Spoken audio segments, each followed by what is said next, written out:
恭敬大德圣听，为此法会及一切众生，请转妙法轮教导我们如何了生脱死，离苦得乐，殊证无生。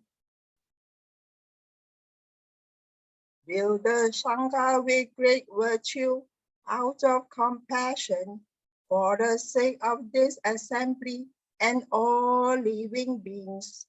Please turn the wonderful Dharma wheel to teach us how to live suffering and attain bliss and end birth and death and quickly realize non-birth. Namo tassa bhagavato arahato samma sambuddhassa. Homage to the blessed, noble, and perfectly enlightened one. Namo sadanto suchetoye alahati sanmyao sanputo 无上甚深微妙法，百千万劫难遭遇。我今见闻得受持，愿解如来真实义。Supreme and wondrous Dharma, subtle and profound, rarely is encountered, even in a billion eons. But now we see and hear it, and accept it reverently. May we truly understand the Buddha's actual meaning. Buddhas, Bodhisattvas, Venerable Master, and all good knowing advisors. Welcome back to class number 92. Let's chant Medicine Master Buddha's name 7 times and then we'll get into the class.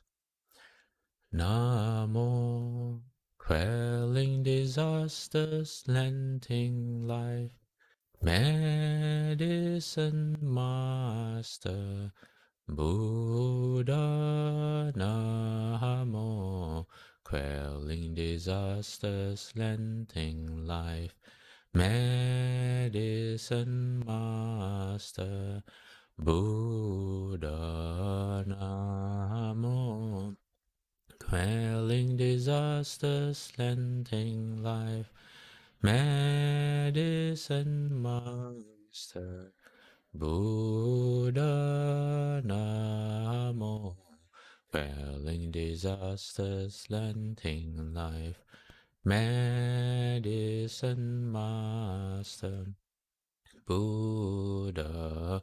Namo, quelling disasters, lengthening life, Medicine Master Buddha. Namo, quelling disasters, lengthening life, Medicine Master Buddha. Namo, quelling disasters, lengthening life, Medicine Master Buddha. Medicine Master does come one, Medicine Master does come one, Medicine Master does come one, Medicine Master does come one. Okay, hello everyone. Just give me a moment. Okay, I just needed to clear my throat. Okay, welcome back. This is class number 92. We are still in the heavens, and let me end this slideshow and get today's slides out.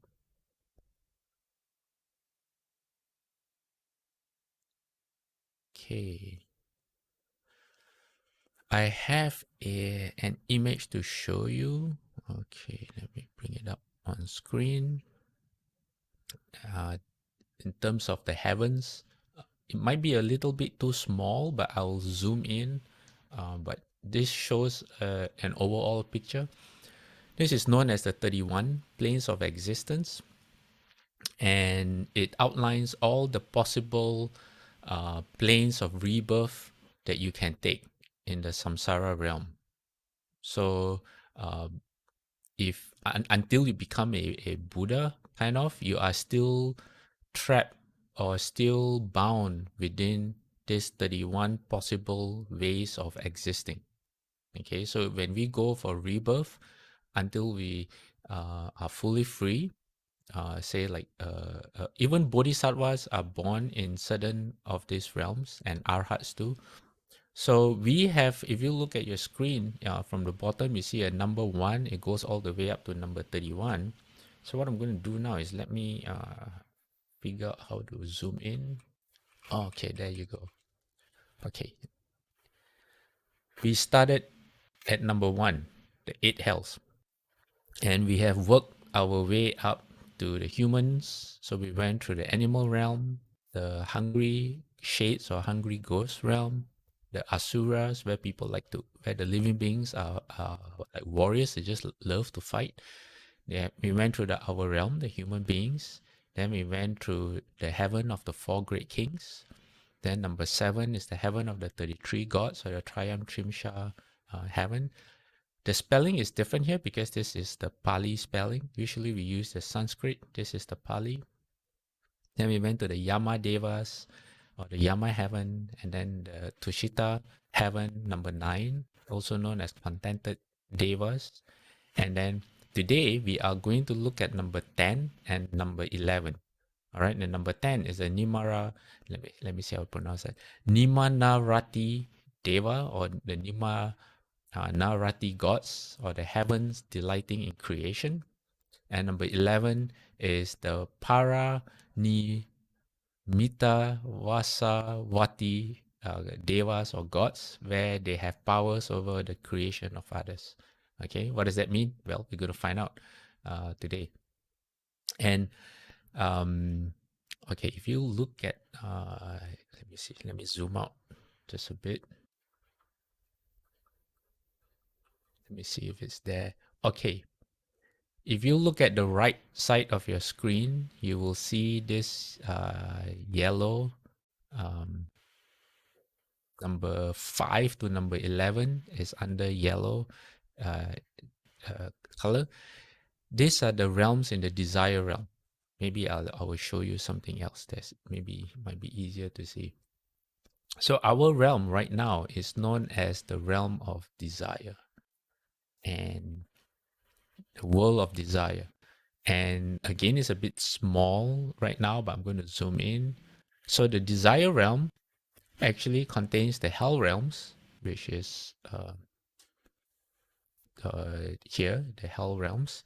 Let me zoom in now. How do I zoom in? Okay. So the hell realms are part of what is known as the world of desire. The world of desire contains the hell realms, and then the ghosts, the animal realms. Let me move up. The realms of humans, the asuras, and the 6 desire heavens. So these are all part of the world of desire. Why? Because beings here are still controlled by desires in terms of having, let me see, I think it's of a sexual nature, desire of a sexual nature. And today we'll be visiting the last 2 heavens of the 6 desire heavens, the upper 2 heavens of the 6 desire heavens. All right. Okay, let me remove this. Let me close this. Okay. So I'm just going to move through this. Okay, and get to today's slides.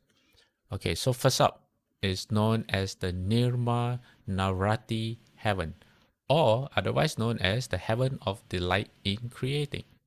Okay, this heaven is the 5th of the desire heavens. Okay, and its name means happiness and contentment. It means all the gods here are full of happiness and contentment, even more than the other heavens that we have explored. And the beings in this heaven can transform anything to make themselves happy. What do you mean by anything? Anything of the 5 sense objects. That means what they can see, what they can hear, what they can smell, what they can taste. Let me see, hear, and touch. Okay, so the 5 sense objects of the eyes, ears, nose, tongue, and the body. They can you just make a wish and it's there. It's like a genie. It's like you have a genie. Whatever you want will get transformed in front of you, um, according to exactly what you want. So that's why they're always happy and content. Shufu says even in unhappy situations, that basically there's no such thing as an unhappy situation because they're always happy. And so, why they're happy? Shufu says their transforming ability can generate happiness regardless of the condition. So, so this is a big deal for the gods here. All right. So in Sanskrit, the word nirmanati means to build, fashion, or to make, or to create by miracle. It means by magic. And then rati means enjoyment or pleasure. So their king, they have a king. And if you read certain sutras, you will find that there are times when the gods will visit the Buddha. And if you see the name Surnimanarati, it means that the god from this heaven is visiting the Buddha together with all the retinues. So he said that in this heaven, males and females experience sexual pleasure without engaging in physical contact, but merely by smiling at each other. So that's how they satisfy their desire.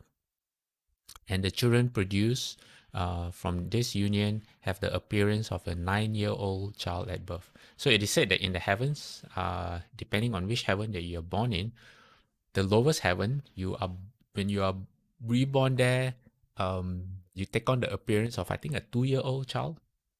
And in this heaven, when you're born, you take on the appearance of a 9-year-old child. And what happens is that they apparently, and I will cover this in a future class, apparently when you're born here, you first feel hungry. And then when you feel hungry, the food appears in front of you. And then you eat the food. And then you feel thirsty. And then sweet nectar or heavenly nectar appears in front of you, and then you drink the nectar, and then you feel satisfied. And then apparently you feel like you want to wear clothes or something, and I'll find out the details. I have go to a garden, and then the clothes appear, and then they take a bath in the garden, and by the time, I think they might take a nap as well, and then by the time all this is done, they become fully formed adults. Yeah, something like that. They don't have to go through the whole process of growing up. Yeah, and usually, okay, this king who is named Suruni Manarati, who gets to be the king of this heaven is usually a bodhisattva of the sixth crown. In the Avatamsaka Sutra, it says most of the bodhisattvas, not all, okay, it's not a sure thing, but most bodhisattvas on the sixth ground become a Surani Mita, meaning they become the king or the leader of the heaven of delight in creating. Yeah, okay. Let me move on. In the Shurangama Sutra, Shakyamuni Buddha says that those who were born here previously. So how do you get to be born in this heaven? Okay, the Buddha says, these people, while they were still humans, they have no desire themselves. But if they're married, they will respond to the actions of their spouses. That means the sexual desires of their spouses. But for them, the act itself has no more flavor than wax. You know, has anyone ever tried chewing wax? I hope you have not, because it's not a pleasant thing. But if you have, then you know what the Buddha means. It says, so for these people, after their lives are ended, provided you also have kept to the precepts, and you have generated sufficient blessings as well. You need those as well. These people ascend to become gods in the heaven of delight in creating. And then Shufu, in his commentary, he says that everything in the environment is from transformations. It is an extremely blissful place, unspeakably joyous. It says, but the bliss referred to is not like that of ordinary sexual involvement. It is a natural bliss. However, it is not an ultimate place of rebirth. It is still within the 6 desire heavens. The gods in this heaven are 3,075 feet tall. One day and night in that heaven is equivalent to 800 years among people, and their lifespan is 8,000 of their years. So basically, okay, if we try to figure out what the lifespan is, okay, so these gods have a 8,000 year lifespan of their years. Okay, 8,000 8,000 god years in this heaven is equivalent to 2.34 billion human years.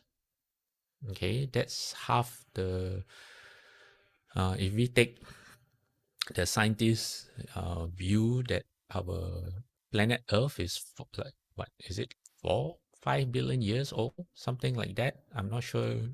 My science is a bit hazy, might be a bit old, but the last time I remembered, they said something like planet Earth is about 4 billion years old. So the lifespan of these gods are half of that, and so it's really hard to fathom, because if they take a 20-minute nap, okay, if the gods here take a 20-minute nap, 2,667 years on planet Earth will have gone by. So for them, if we break it down further, 1 minute is equivalent to 133 human years. So can you imagine if you have a relative who is reborn in this heaven, and then they come and visit you and they say, oh, I forgot something, I'll be back. By the time they come back, you'll be long gone. Because their 1 minute is equivalent to 133 human years. Wow. Okay. So moving on. So this is from the text called the Buddhist Cosmos. It says, as we ascend through the worlds of the devas, the experience of sensuality becomes more refined, more subtle and exquisite. So at this level of the Nima Narati devas, this is the Pali spelling, says there's a fundamental difference from the levels below. So heavens 1 to 4, there's a very big difference. Why? Because it says those in the lower realms, including humans and the devas of the first 4 levels, can only enjoy those sense objects which are presented to them, whereas the devas of this realm can create whatever they desire. So like humans, we have to buy or make the things ourselves. Okay, whatever we want, we have to be able to afford it, or be able to fashion it ourselves, make it ourselves. The devas in the 4 heavens are kind of the same. They can't create by themselves. They can only enjoy the things that are already existing.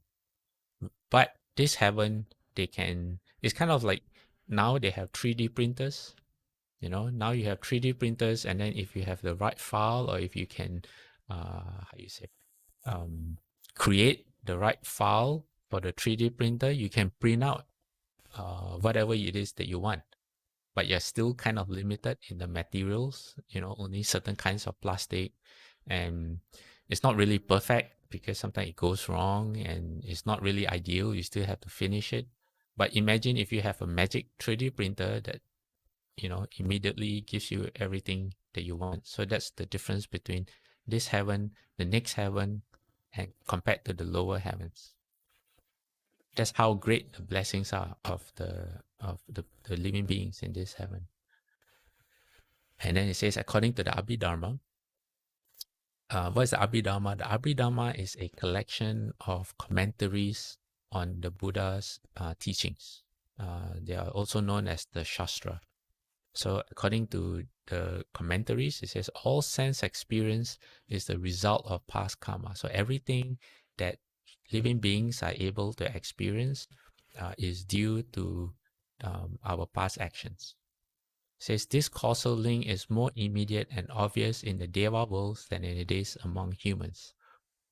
We have seen how the palaces, pleasure groves, and other delights of the desire heavens appear as if it were miraculously fully formed by the force of the skillful deeds of the beings reborn there. So when you're when you when you're reborn in the heavens, you have a mansion waiting for you. You have a wonderful, or you have multiple wonderful. They call it pleasure groves. They are parks where people go to enjoy themselves. And all these don't require upkeeping. They don't require someone building them. They don't require someone maintaining them. They don't require someone repairing them. They are just always there. Yeah, the trees don't have to be pruned. The um, how you say the branches don't fall down and hurt people. None of that. Yeah. Then it goes on to say, among the Nimana Rati Devas, the process is more immediate still. The power of the meritorious karma is so great that it can manifest any desired object at will. The very first line of the Dhammapada, what is the Dhammapada? The Dhammapada is a collection of short sayings or quotes by the Buddha. So it says the very first line of Dhammapada states, all things originate with the mind is the chief, all things are mind-made. So it means that at the level of the Nimanarati Devas, this fundamental law of reality or samsaric reality is clearly manifested. Yeah. Okay. At this point in time, do we have any questions? I know I have a story about Guanyin that I want to share towards the end of this class. And someone has also asked about the condition in Iran. Does anyone else have any questions or things to bring up? You can just unmute your microphone or you can type into the chat box. Okay. Still within the same heaven, so apparently within this heaven, there's a special class of female gods who are called the Manapakayi Kadevas, which means of pleasing form. Okay, these two heavens that we are exploring today, the heaven number 5 and heaven number 6, there's not much known about them because of their state, they don't really visit human beings. They don't have a lot of dealings with human beings, um, except with the Buddha. So most of the descriptions that we have from them, they are visits to the Buddha, but they're not really active participants. We have very few stories, and what I'm going to share is one of them. Okay, so there's a category of female gods living in this heaven, um, uh, who, because of them, we have one of the very rare stories of living of the gods from this heaven. So I'll just continue reading. It says, an encounter of some of these with Venerable Aniruddha is recorded. Who is Venerable Aniruddha? Okay, it says, Venerable Aniruddha was the foremost of the Buddha's disciples in the deployment of the divine eye attainment, which allows powers of vision beyond the ordinary, such as the ability to see otherwise invisible beings. So Venerable Aniruddha, what happened was he used to have this habit before he became an arhat or sage. And whenever the Buddha was teaching, or when, let me see, okay, all I know is he used to nod off. Probably when he was meditating, he would always fall asleep. And so the Buddha rebuked him by saying, sleep, sleep, sleep, for 1,000 years you will sleep. I don't remember exactly, something like sleep like a clam and not wake up. So after being scolded by the Buddha, Venerable Aniruddha decided not to sleep at all. So he meditated for a long time, for a few days, until he went blind.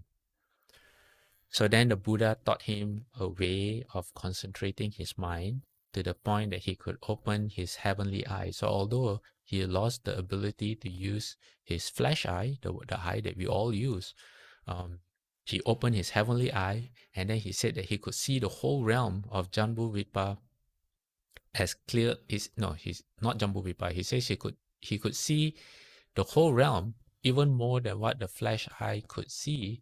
Says as clearly as you could see a jambu apple or rose apple in the palm of your hand. That's the power of the heavenly eye.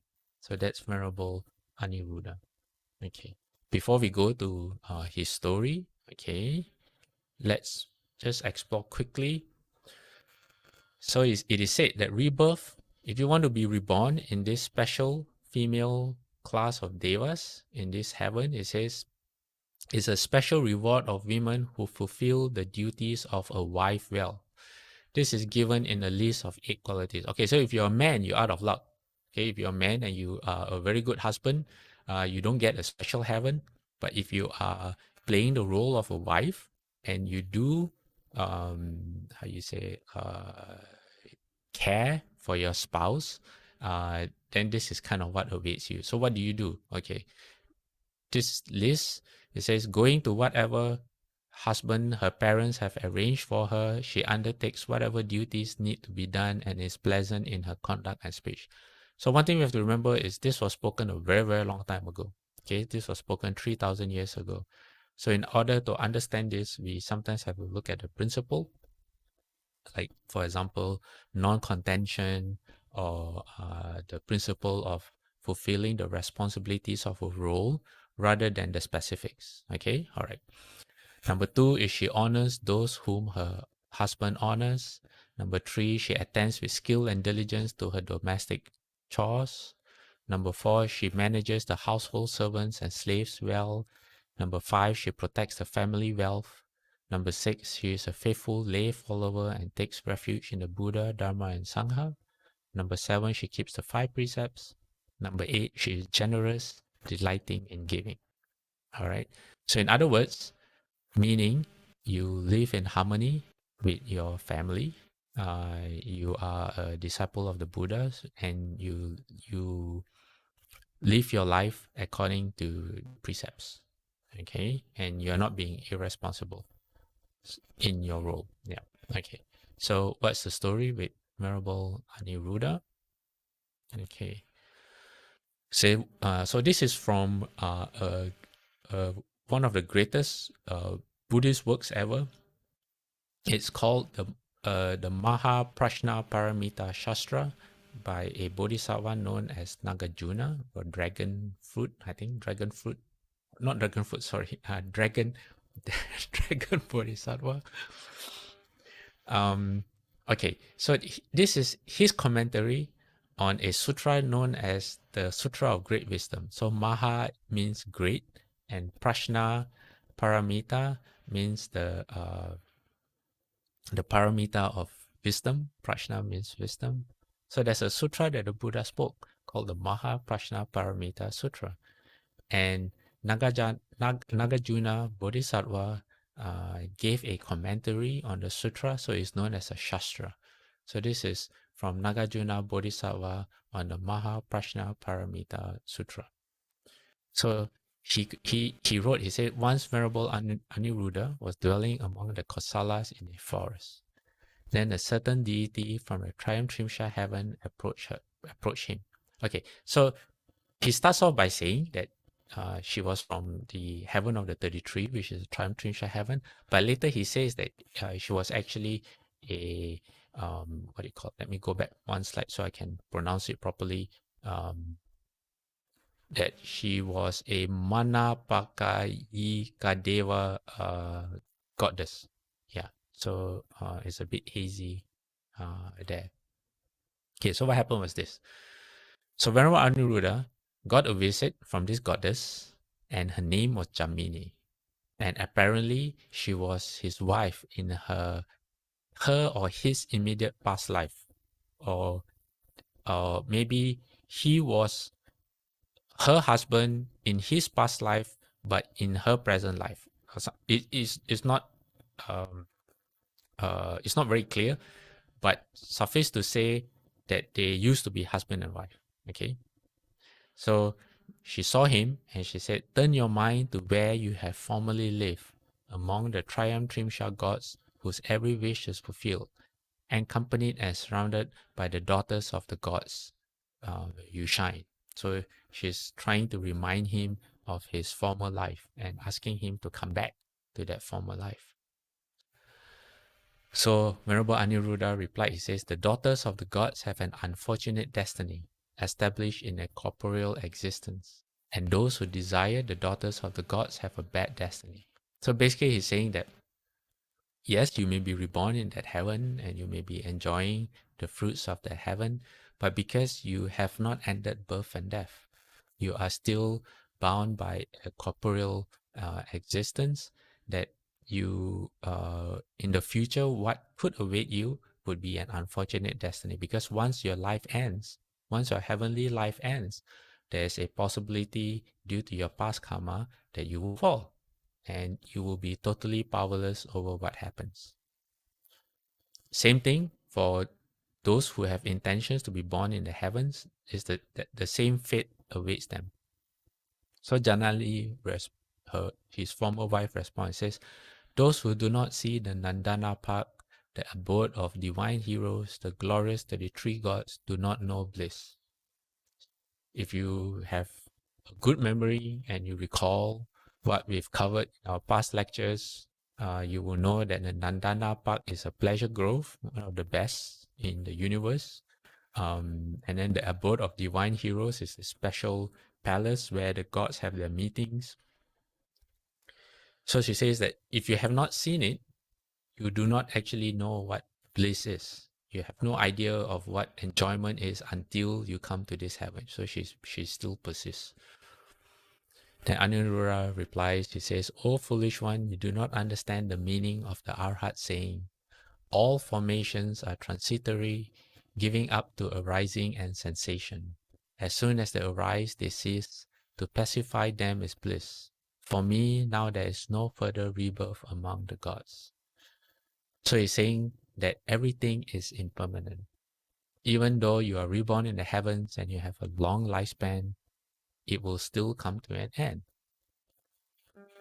And everything that you enjoy, as soon as they, they arise, because of impermanence, they cease. So if you are able to overcome that, then that is true bliss. And for him, because he has, there is no future rebirth for him, even among the gods. Okay, all right, let me move on. So he said that when he had said this, the goddess Jalini felt a powerful attraction for the Venerable One, and she did not have the strength to separate from him. Endlessly returning, she swept his cell, meaning his kuti, or his kuti is a name for a little hut that monks live in. If you're like a Theravada monk or you're a forest monk, that's where you live. It's called a kuti. So she swept his kuti, brought water for him to rinse his mouth, a toothpick, food, and drink. The Venerable One did not spurn her, but accepted her gifts.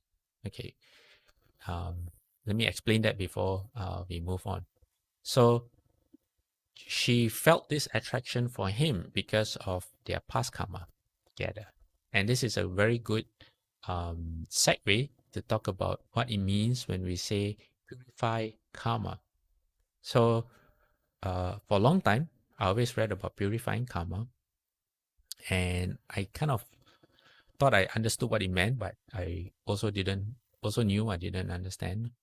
One way of understanding purifying karma is, for example, if we encounter a situation and it always makes us upset, let's say it always makes us angry. What makes us angry is our karma from the past, it's our habit. So if we are intolerant of something and we react with anger, we have a habit or karma of anger for that particular condition. And if we always react with anger when that situation happens, for me, it would be, say, when I'm driving or when I used to drive a very, very long time ago, and people on the street, other people who are driving, sometimes when they drive very dangerously or not in a, they don't really understand what they're doing, and I would think that they're stupid, and I would get upset. Okay, and the more I do it, the more I'm reinforcing my habit. The more seeds of anger I'm planting with respect to those conditions. So I'm making more karmic seeds of anger. So purifying karma in that respect would mean that instead of getting angry, I would, through whatever means, one of the ideas or the tricks that I use would be I would imagine that Guan Yin Bodhisattva was next to me, and if she was next to me, how would I get angry? I would be ashamed of getting angry. So that helped for a while. Yeah. So instead of getting upset when someone does something I do not approve of on the road, instead I was purifying my karmic seed into something else. Maybe restrain patience, restrain emotion, and then hopefully that restrained emotion in the future would develop into actual patience. Or I would imagine that maybe that person is having an emergency and needs to go get to somewhere urgently, like the hospital or something, and therefore has a very good reason, and that would help me keep my temper in check. Okay, so that's one way of understanding what it means to purify karma. Then there's another way, which, for example, Shufu, when Shufu's mother passed away in China, Shufu sat by her grave for 3 years. And Shufu explained that it was a way for him to purify his karma with his mother. Now, I never really understood how that worked, but I think now I have a better idea. I don't think it's fully right, but at least it kind of makes sense to me. So what happens is, I think there are two components to purifying karma. So in Shufu's case, by meditating next to his mother's grave, in Shufu's way of repaying, in showing gratitude or repaying the kindness of his mother, Shufu says that so Shufu says this was his way of purifying karma with his mother. So how I understand it is that for someone undergoing that process, you transform any emotional ties with that person into wholesome, uh, from an emotional relationship, you transform it into a wholesome relationship based on the Dharma. What's the difference? The difference is that if your relationship is emotional, then emotional desire comes into play, together with the rest of emotions, depending on the karmic affinities that you have with that person. But if you purify that relationship, then you still care for the person, but the care comes in a different way. You are more concerned with helping that person walk the path towards enlightenment rather than, say, an emotional, that rather than based on emotional love. I hope that makes sense. So it's kind of like how when a bodhisattva views living beings and their concern is to help us develop wisdom so we can walk on the path of enlightenment to eventually end all of our afflictions. So that becomes the main concern when you purify karma in terms of relationships. So in the case of Aniruddha with his wife, because of Aniruddha's cultivation, he was able to purify his karmic affinities with his wife. So when she saw him, he did not give rise to any emotional desire. And in fact, as we shall see, he actually tried to help his wife, his former wife. Whereas she, because she had not had the opportunity to purify those karmic seeds yet, when she saw her former husband, she felt this attraction to him. Okay, so that's hopefully that will help you understand purifying karma. Okay. Let me see if I should say this. Yeah, I think so. There's a saying. It's also in the Sutra and 42 sections. Shufu also said it before. Basically, the Buddha said that if someone gives you a gift and you do not accept the gift, the gift return to the giver. And the Buddha asked this question of someone who was scolding the Buddha. So this person was basically did not approve of the Buddha, and he was trying to find fault with the Buddha. And the Buddha said that your insults or your scoldings have no effect on me. And so the Buddha asked him this question: if you scold If you give someone a gift and the person does not accept the gift, does the gift go back to the giver? He said yes. And there's another version of this principle. The version is in the 42 sections, and I think Shufu has mentioned this before.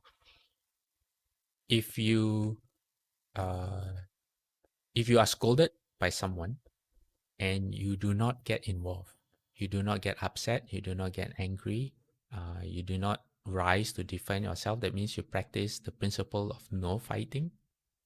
Then Shufu said it's like the person spitting into the sky. If you spit into the sky, what's going to happen? It's going to fall back down, and it's going to fall back down on your own face. So what this means again is same principle as the purifying karma.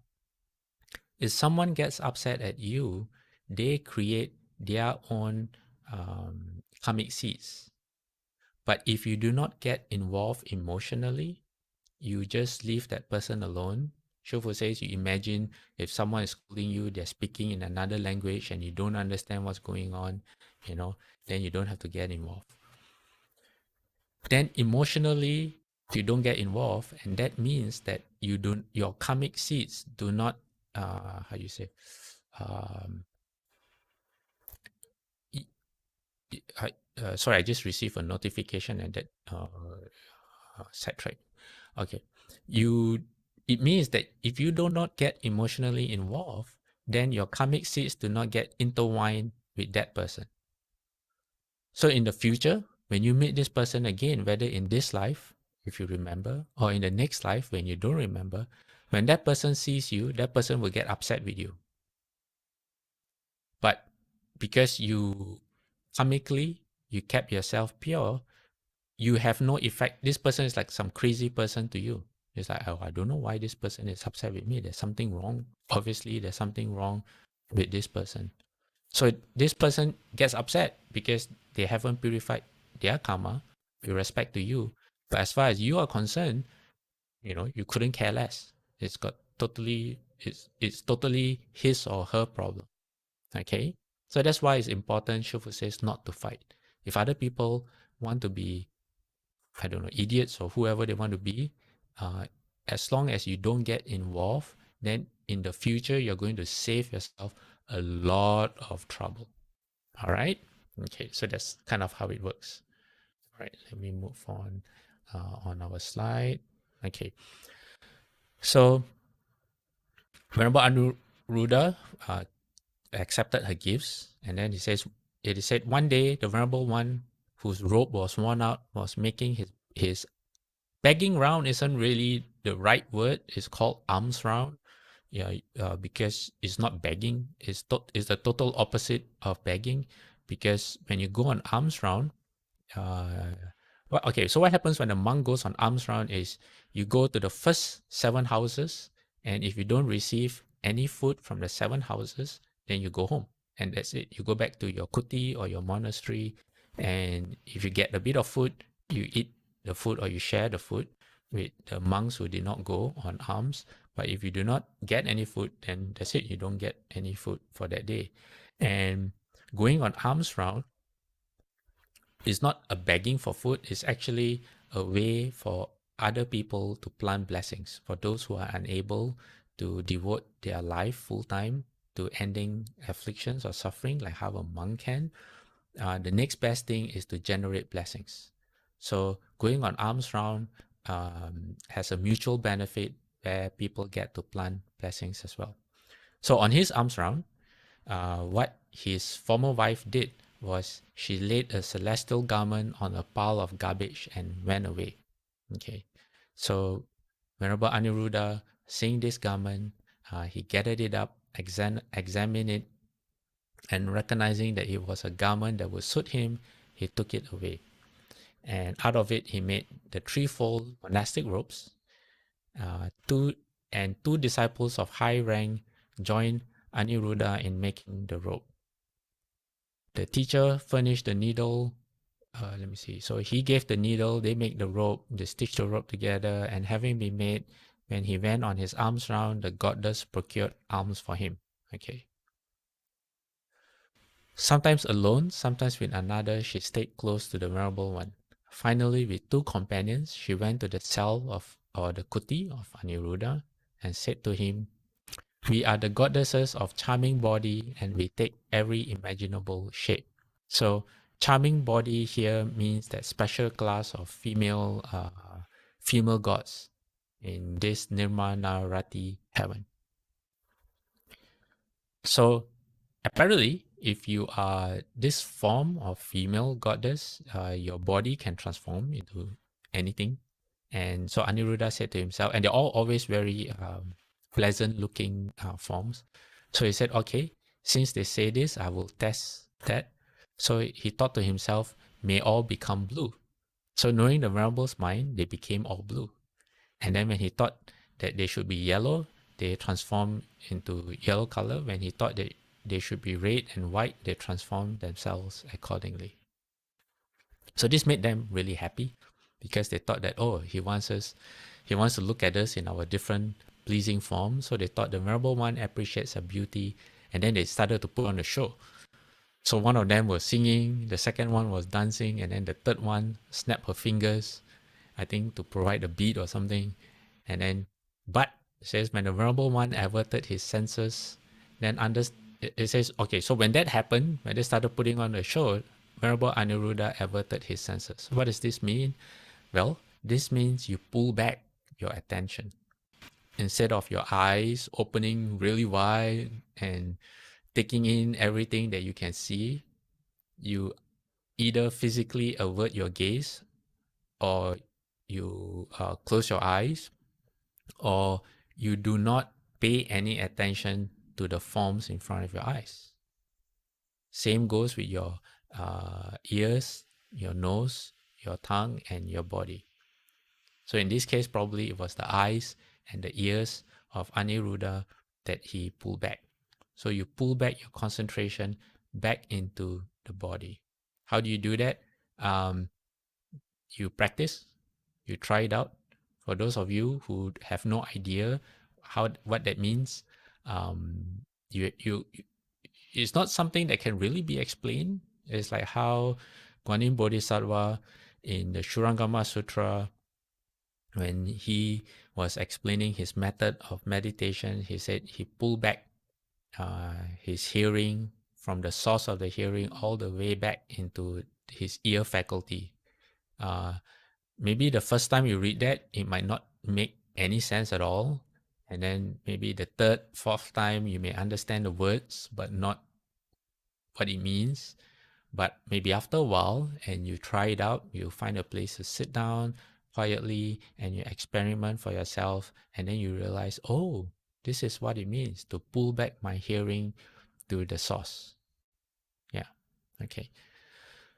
So when they saw Venerable Aniruddha pull back his attention, pull back his senses, they understood that the Venerable One did not appreciate their beauty, and not receiving any affection or sweetness from him, they gave up and went away. So seeing them depart, the Venerable One wished that they would never return. Why? Because, if you're at that level, having those kind of visitors just like they're bothering you. And defining his arahathood or his sagehood, he spoke this verse. He said, "The cycle of birth is destroyed. There is now no further rebirth." So having them there was the same as not having them at all. There's no longer any attraction. So okay, we are running out of time. The next is the heaven number 6, but we have only kind of like 10 minutes left. So I will share the story about Guanyin Bodhisattva. Some of you who have been to CityTB or have been to Taiwan might know of someone by the name of Xiao Jinggang. Okay, why is he known as Xiao Jinggang? Because he comes from a family of cooks. His family is actually started the Jinggang restaurant at the city of 10,000 Buddhas. So he's kind of known as Xiao Jinggang. And he's a tall, lanky, when I knew him, he was a young man. Now I guess he's in his either late 20s or his early 30s. And he comes from, or rather, his mother has a rather miraculous story. Xiao Jinggang right now is in Taiwan, I think. A few years ago, at least, he was in Taiwan. And every weekend, he will volunteer his time at the temple. He's a really solid, wholesome young man. And the story that was told to me, or that I know, was that before he was born, okay, before his mother even conceived of him, the mother was told by Western doctors that I'm not sure what was wrong with her or what her body was lacking, but basically she was told that it was a medical impossibility that she would get pregnant. So she was not able to have a child. And so when you are told something like this, is sometimes you don't know where to turn to, because modern medicine, when they give you an answer like that, so who did she turn to? She turned to Kuan Yin. So she started to I guess pray to Kuan Yin, ask for and she believed that because of that, later she got pregnant, and as a result, Xiao Jinggang exists in the world. So that's the story of that I have of Guan Yin Bodhisattva. And in the sutras, it is said that, or in Shufu's commentary, that if you want a child and if you pray to Guan Yin Bodhisattva, she will fulfill your wish. So there you go. Okay, so that's one. The second question I was asked was about the situation in Iran and why the people in Iran having to undergo this. Well, I can't speak to I can't speak specifically to the situation in Iran, but basically, one of the 8 difficulties in Buddhism is to be born in a place where there is no Dharma. So, how do we prevent that kind of? So, even when the Buddha was around, okay, when the Buddha was around, the Buddha's influence did not extend to the whole human population. For example, there were, even for the people living in the immediate vicinity of the Buddha, uh, did not appreciate the Buddha. Before the Buddha spoke his first sutra, as the Buddha was walking across the road, on the road, he met someone who was immediately just taken over by the Buddha's countenance, by the Buddha's aura. And he asked the Buddha, he said, "Are you a god?" The Buddha said, "No." Then he said, "Are you?" First, I think he asked the Buddha, he said, "Are you a god from the 4 heavens, from the 4 great kings heaven?" Buddha said, "No." He said, "Oh, are you a god from the Brahma heavens?" And so on. Then the Buddha finally told him, the Buddha said, "I'm a Tathagata, a fully enlightened one." And then the man smiled, shook his head, and said, "Oh, as you say," and just went on his way. So, one of the 8 misfortunes is to be born in a place or time where there is no Dharma. And I shall use that to talk about the situation in Iran or anywhere else. So, how do we prevent that from happening to us, say in a future rebirth? Well, affinities are very, very important. So all of us right now, like for us listening right now to the Dharma, we are all planting seeds with the Dharma, and correspondingly with the Buddha and the Sangha as well. Affinities are very, very important because it enables us to reconnect to the teachings in when we are reborn, for example, say as human beings, and we forget. So if you examine yourself, I'm not sure what everyone's story with the Dharma is. But if I reflect on myself, when I encountered the Rebel Master and his teachings and the sutras, it was more it was very funny. It wasn't more of me, how you say? It was more of me being the authority saying, oh, yes, what they're saying is correct. What they're saying is right. You know, it it's hard. Let me find the right word, because it's a very funny situation. Because if you don't think about it, like for me, if I didn't think about it, I would think that, oh yeah, because Shifu is who he is, I automatically accepted everything Shifu said. But no, it was actually me with a skeptical mind encountering Shifu and what he said, and me being very judgmental about what Shifu said, but in a positive way. So basically, it was Shifu who had to conform to my expectations of what a good teacher was. So it was very upside down. For everyone else, it might be different. I don't know. This is something you have to look at yourself. So so imagine if my discriminatory or my judgment was different, if it was skewed towards something else, or not towards wholesomeness or wisdom, but towards more mundane things, then I would have dismissed Shufu and Buddhism and the Buddha very, very easily, which is what a lot of everyone else in the world, most people in the world do. So first you have to understand cause and effect, and how you want to get yourself to a point where naturally, when you encounter the Buddha's wisdom or a teacher like Herbal Master, automatically in your heart you are able to say, yes, this accords with what I think is correct.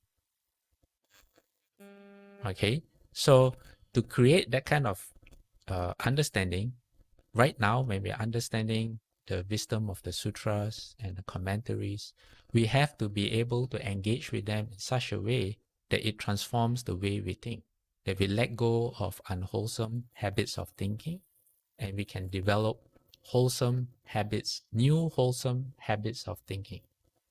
So if, for example, if we take the 5 precepts, previously, in my case, I took the 5 precepts based on fear.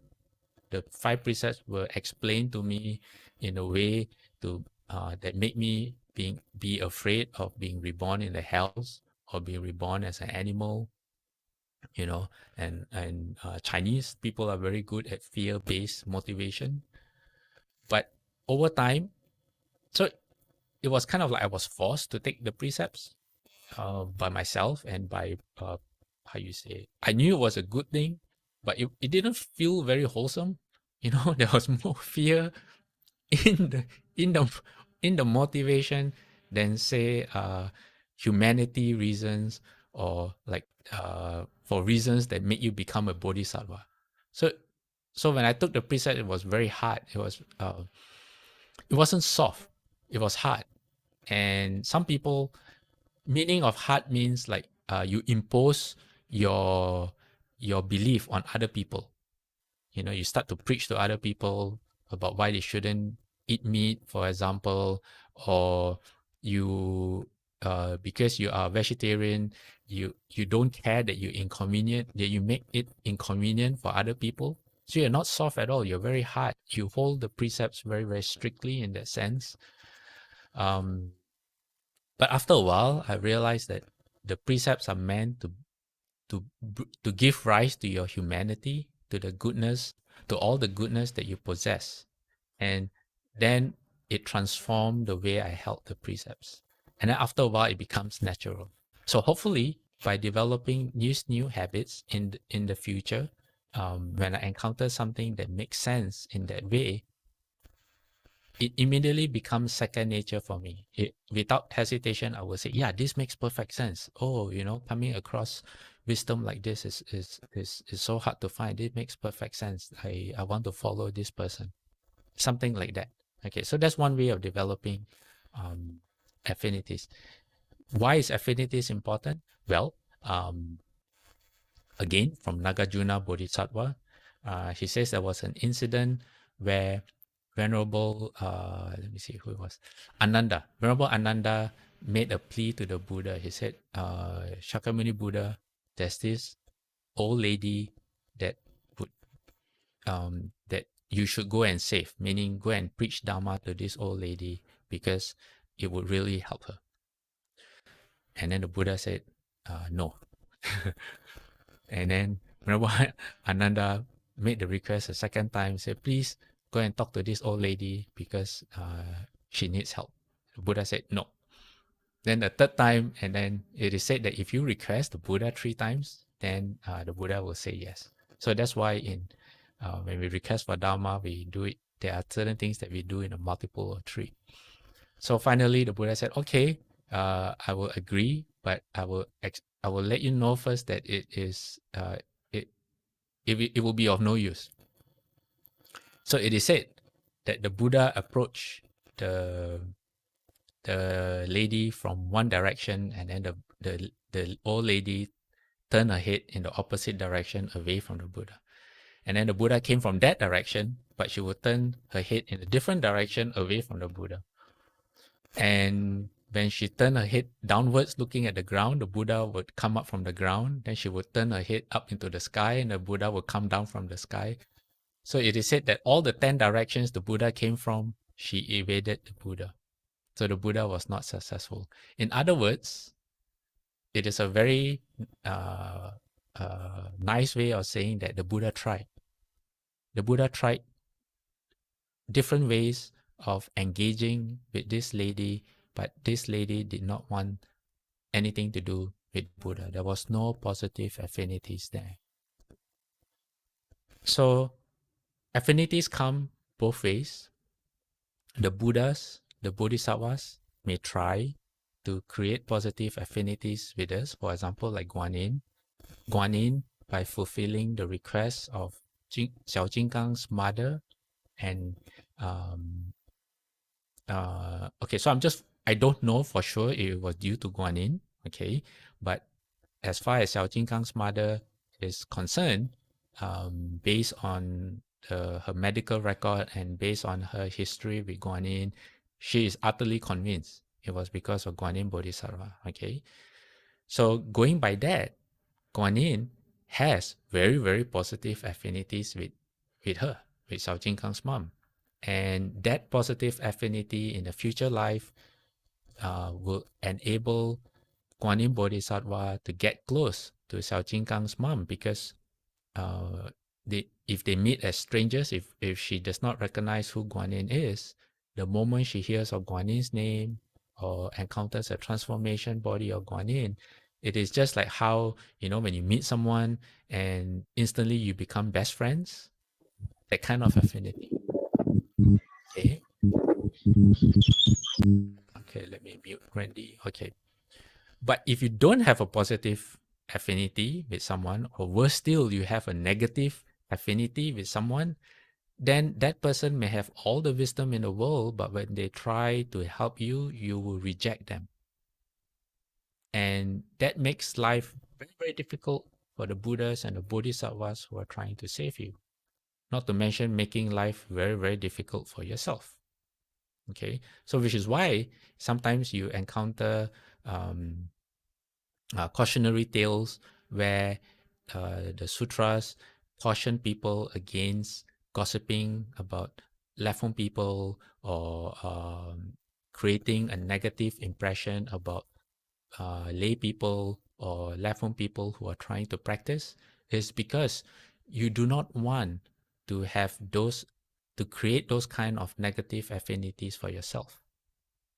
So because in the future, you may be born in the Buddha's time, when Maitreya Bodhisattva comes back into the world to become the next Buddha, you could be born next to him, but if you have negative affinities with the Dharma, guess what? It's not going to make any difference to you at all. You could be you could have as well been born on the opposite side of the earth, just like for many people during the Buddha's time. So generating positive affinities is with the Dharma, the Buddha, the Dharma, and the Sangha, is one way of preventing this one of the 8 great difficulties from happening to us. Okay. Saha also has another question about what she's doing right now. I will only say that Shufu says that do not fight. So in whatever you do, do not fight. Don't create, don't antagonize. It's very hard to apply a blanket rule, but usually it is a blanket rule of not fighting. Okay. All right. Do we have any questions or anything anyone wants to share? May, do you have something? Because your microphone is unmuted. Sorry. No? No. Oh, okay. Oh, you gave me hope for a while. I thought maybe someone. Anyone else? Okay, if not, next week we'll go to the what is known as the. Let me show you the slide. Next week we will go to this heaven. The title is too long, so I only use a Sanskrit word. Basically, it's the heaven of the transformation of others' bliss. Okay, that's the name of this heaven. In Sanskrit, it is known as Paranimitavatsawatin heaven. And once we're done with this heaven, then we're going to go faster because the other heavens, although interesting, there aren't really that many stories anymore connected to those heavens. So what we'll do is going to look at them as a group, and then we can get back to the Medicine Master Buddha Sutra. I've been waiting a long time for that. It's just that this topic is a very, very interesting topic and a lot of principles to learn from. Okay, now let's transfer Merit. Get the slides.